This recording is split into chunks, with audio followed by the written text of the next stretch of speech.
નમસ્કાર દર્શક મિત્રો, સ્વાગત છે આપ સર્વેનું જીટીપીએલ જૂનાગઢ ન્યૂઝમાં. સૌપ્રથમ આજના મુખ્ય સમાચાર.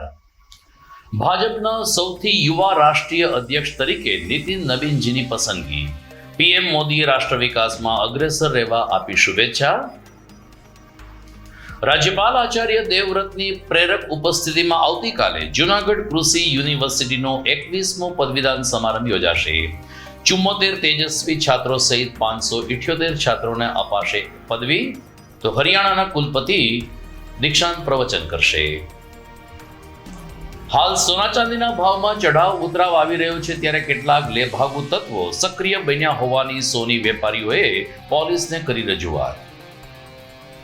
અને આગામી પ્રજાસત્તાક પર્વની જિલ્લા કક્ષાની ઉજવણી કેશોદ ખાતે કરવામાં આવશે. જિલ્લા કલેક્ટરે યોજી સમીક્ષા બેઠક. આ તમામ સમાચાર આપણે વિગતવાર જોઈએ તે પહેલા લઈએ એક બ્રેક.